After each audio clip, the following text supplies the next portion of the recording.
Hi, this is Susan Bradley. Today I'm going to talk about some key settings that I use for Windows Update.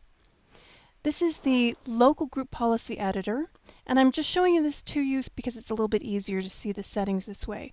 I recommend that you obviously push these out via group policy or that you use registry keys. Bottom line, that you push it out across your domain. I'm first going to look at the Windows Update for Business settings. And we have several in here to choose from. This is on the 1803 Windows 10 version. And first off, I always make sure that I push off my Windows 10 feature updates to a time that I'm wanting them in my firm. So the first thing I do is I always choose semi-annual channel. For those of you who've been using Windows 10 for a while, you might remember it being called Current Branch for Business. It's now called semi-annual channel.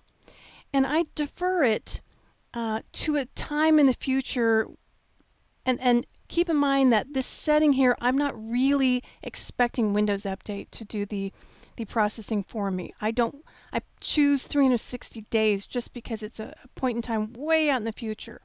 I'm going to do the upgrading for the feature update at a point in time when I'm comfortable with it. So I just choose this arbitrary date to push it out.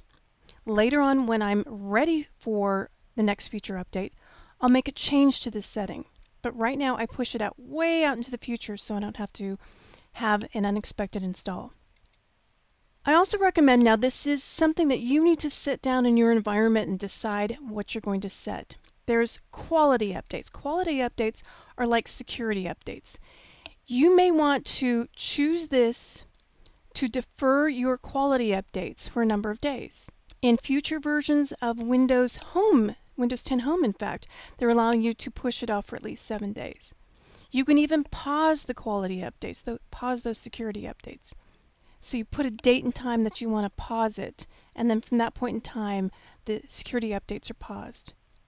So if you choose to enable it and to defer it, you can say 11 days. And what this means is when the security patches come out on Patch Tuesday, it'll actually wait 11 days before it installs the patches on your system. That gives you time to evaluate if there's any side effects with Windows 10 updates, if there's any key issues in your environment that you just don't need the installation of the updates at that time.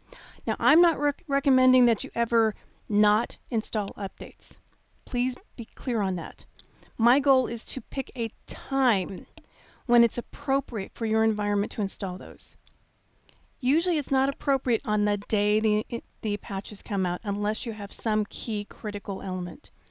Usually most of us have an environment where we can push it off at least a day, if not a week, and give us time to test and ensure these patches are good for our environment. Once we determine that patches are good, then you can install them, but you don't necessarily want to do them on that first day.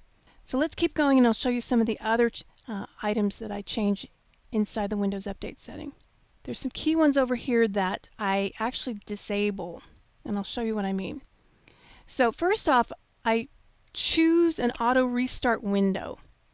Now you can change this and do more than 8 to 5, but it's no more than an 18-hour window that you can do. So you want to enable this, and you want to say these machines cannot reboot between these hours. Again, you need to sit down in your environment and determine what is a good maintenance window. Usually everybody has some kind of maintenance window that they can do. So evaluate if you can determine a good time. The next thing I do is I disable this automatically restart at the scheduled time. And the reason why I do that is it actually interferes with some of the settings, other settings that I have. So if you note down here, if the no auto restart with logged on users for scheduled automatic updates installation is enabled, then this policy has no effect. So I actually disable some of these that have no impact on my Windows 10 environment. You may still use these for Windows 7, but I don't do them on Windows 10. Next, if you have a situation where you're using WSUS at the same time as the Windows Update for Business settings, you want to absolutely make sure that you choose this one that says, do not allow update deferral policies to cause scan against Windows Update.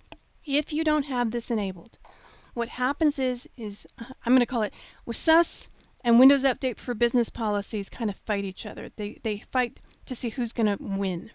And usually the Windows Update for Business settings win. And what that means is you may have certain deferrals set for WSUS, but if you don't have this setting enabled, what happens is the machine goes, well, I'm going to ignore you. I'm going to ignore what WSUS has. I'm going to go out there and just scan against Microsoft Update, and whatever it says rules. So you want to make sure you have this setting enabled so it does not do the what's called the dual scan. Then I also disable this one that we've probably used quite a bit with Windows 7. And this one's called No Auto Restart with Logged On Users for Scheduled Automatic Update Installations. Sounds wonderful, doesn't it? We've used it for years on Windows 7. In my personal experience, if I have this enabled, what ends up happening is I get reboots on Windows 10 when I least want them. Like Tuesday morning at 8 a.m. when people are coming into the office and they want to work. All of a sudden the machine will defer the updates past the weekend when I wanted them to install, and they come in and this says, hey, I'm not going to let that person reboot because I sense somebody's on the machine. And what happens on Windows 10, it sometimes senses incorrectly, in my personal opinion. And what happens is then it delays the rebooting, and I want things to reboot on the maintenance window that I wanted.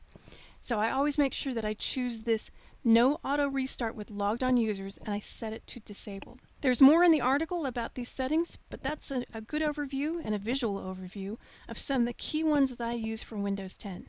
Thank you, and see you next time.